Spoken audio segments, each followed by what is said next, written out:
Amazon data center has been targeted in Bahrain. Iran had set a deadline of 10 p.m. Indian Standard Time, but it seems they've started early. It's 8:10. It's 8:30 now, India time. And, this is the first incident being reported. Viewer, joining us now is one of India's most distinguished voices in diplomacy and geopolitics. Let me welcome Ambassador Javed Ashraf. He has also served in a senior capacity in the Prime Minister's office with responsibilities covering foreign policy, defense, national security. So with his vast experience, I'm sure Ambassador Ashraf is uniquely placed to help us understand the war in West Asia. Ambassador Ashraf, thank you for your time, sir. Always a pleasure to talk to you. As you know that I'm now a retired diplomat, but I'm still in some capacity serving as the chairman of ITPO. That's right, sir. First question, sir, straight off the bat, what do you make of, what's happening in West Asia, the strikes by US and what it has come to now after a month? Well, it has taken its usual course of escalation. I mean, every war is an escalation of miscalculations, misjudgments, and presumptions that the next step that we'll take will bring the adversary to the heel. And that is why it's initially, first is regarded objectives. I think with the United States, there is obviously no clarity of objectives because it keeps changing. I'd say with Israel, there has been a very clear objective of regime change, dismantling the nuclear capabilities or missile capabilities for good. For Iran, it is about survival through this storm and in some sense trying to turn this into a strategic advantage. And for Gulf countries, which are the other involved in this, is a hope that in some way this was going to defang Iran as they see it, but at the same time that they hope there'll be minimum collateral damage to them. Now, the objectives for all of them have in some senses not been fulfilled. I'd say that Iran perhaps has, in terms of objectives, come out the best so far because it's much easier to fight for survival than to try and attain offensive objectives. Now, we are, as we've always seen in the past, it is much easier to have kinetic escalation, but to win the war is much more difficult. And from military targets, it is gradually shifted to civilian targets. It is shifted to infrastructure. And as can be expected, war is about strategy, not just about power. It is also about will, not just about technology. And in this particular instance, Iran is trying to turn, and has successfully so far, turn geography to its advantage. Anyone who would have studied this war before it happened would have known that Iran is going to use the global vulnerability around Straits of Hormuz to its advantage, even as both sides continue to escalate the attacks on civilian targets. But the consequences for the region and for the world is going to be very, very severe. Now, sir, are we to, then of what you've just said, are you suggesting that Donald Trump rushed into this without, studying the consequences? Well, I would say that we can only surmise from the way the war has unfolded. I mean, we are not privy to his calculations. But I would say this, that at that point of time, there was supposed to be negotiations that were going on. What the calculations would have been, and I think this is something to think about, is that Israel would have felt that Iran and its allies in the region are perhaps at their weakest time, and this may be the best moment to strike.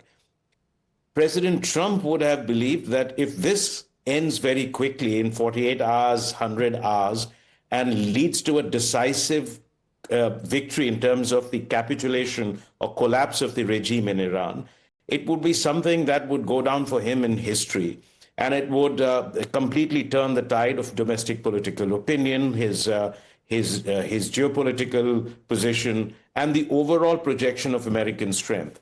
Now, I think, therefore, that if there had been any kind of war gaming on this, with accurate intelligence, because, sometimes, as I have said before, it's not the incompetence, but also human bias and predetermined outcomes that lead to intelligence assessments that often go awry on the ground. And in this particular case, they may have assumed that after last year's war on Iran and the fact that, they have been able to substantially degrade Hamas, Hezbollah, that they have been able to also, in some sense, dilute the strength of Houthis, that they are in a position to do what Prime Minister Netanyahu has been talking about, a 40-year dream of bringing about a regime change in Iran. But remember that this is also paradoxical, because once upon a time, Israel and Iran used to cooperate very closely. This was not just during Shah's time, and that was because they both feared Arab nationalism. First, because of the Egyptian leader Nasser and his brand of Arab nationalism, and then Saddam Hussein. So this cooperation between Iran and Israel had continued even after the Islamic Revolution of 1979. So it's only much later, starting really from around 2003, 2004, when Saddam Hussein was out of the picture, Iraq was fairly decimated as a military power. Right. And Iran by that time had become stronger, had developed capabilities that could potentially threaten the region. And because the Arab states, the Gulf states, began to see Iran as a non-status quoist revolutionary power, that you see this new kind of alignment and the desire for bringing about a regime change in Iran to a more friendly government. Let me ask you this, sir. In a piece that you've written about, 4 or 5 days ago, you say that the war on Iran is part of a serial effort at regime change by force. India must start building alternative scenarios of West Asia. And while we're having this conversation, we have pictures coming in of the CCS being chaired by the Prime Minister. Well, I think at this point of time, it's too early to say which direction it will unfold.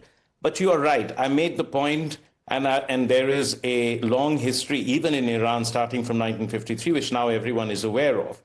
But there was a project, even in the late 90s, a formal doctrine of a project of a new American century, which was a neoconservative project, that American security required bringing about regime change in hostile states.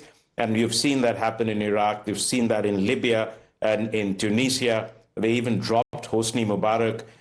Syria, there was a long, drawn effort to remove Bashar al-Assad. So you've seen this happen in the Gulf region. You saw that attack, invasion of Afghanistan, also drawn by the same objective.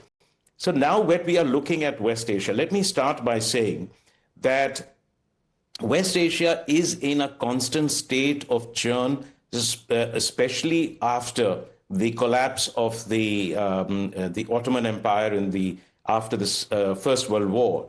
And there have been many other new developments, including the rise of the House of Saud, on Wahhabi power, the conquest of Mecca and Medina, the State of Israel creation, the unresolved Palestinian issue, the contest between different political strains of Islam in the post-colonial Gulf, which is in a sense very similar time that they also started experiencing the post-colonial turmoil.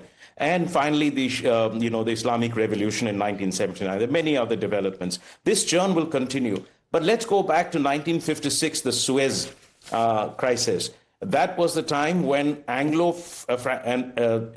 UK, and France teamed up with Israel to attack Egypt because Egypt had nationalized the Suez Canal. And that ended up, in a sense, a military retreat of UK and France, and it led to what is now known as the withdrawal of UK to the west of Suez.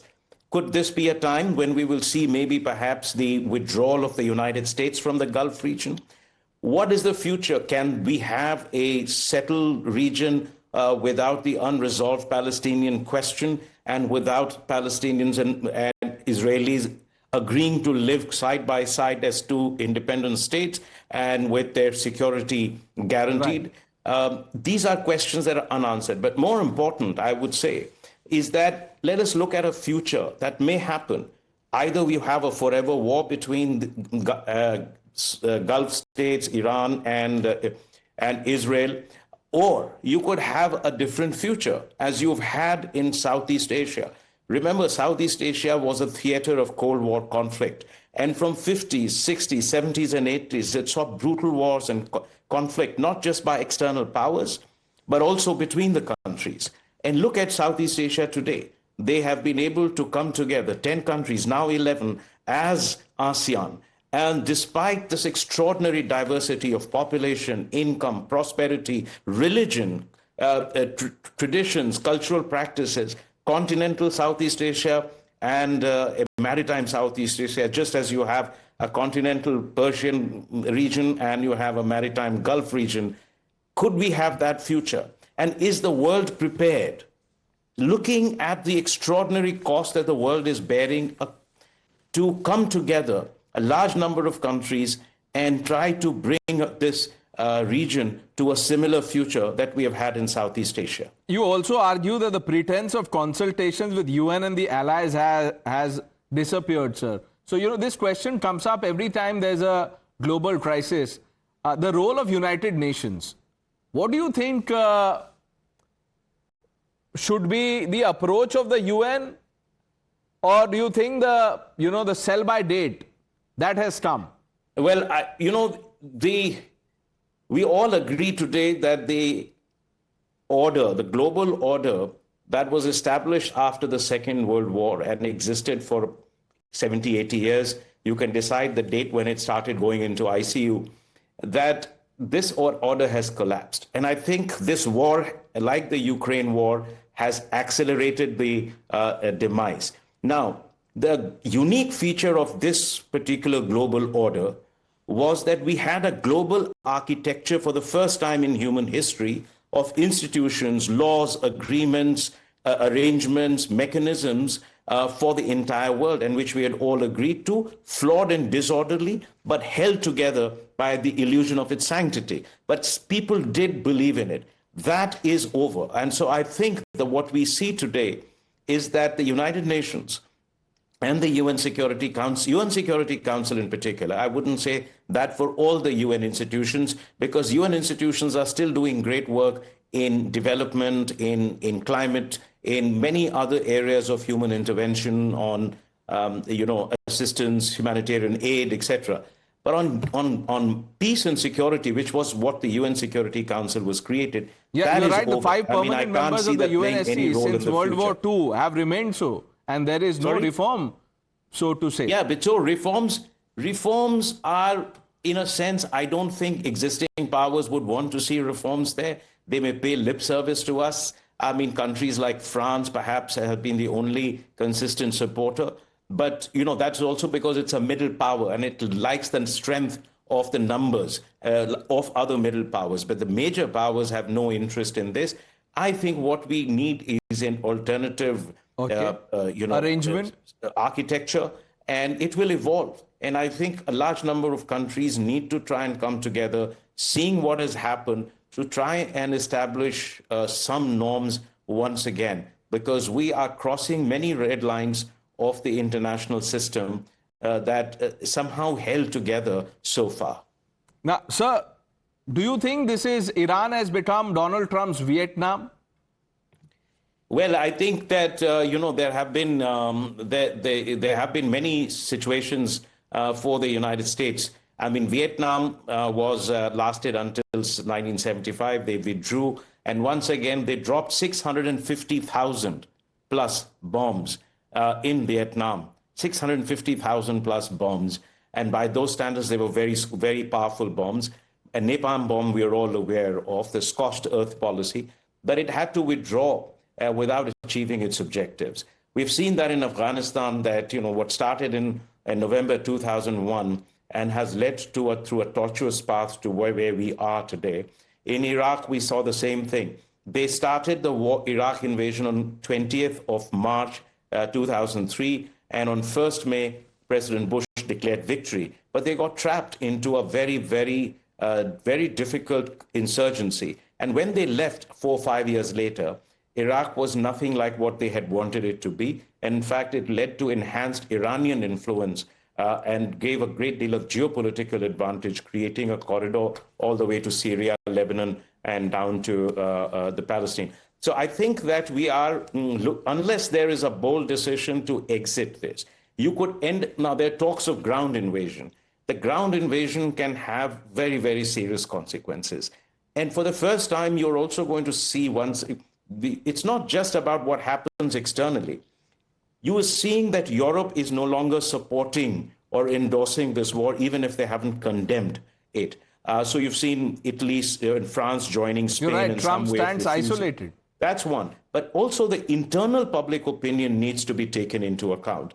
As prices rise across the United States, as perhaps as soldiers start dying, and as it is, U.S. has a pretty wide range of internal polarized issues, but also a difficult economic situation.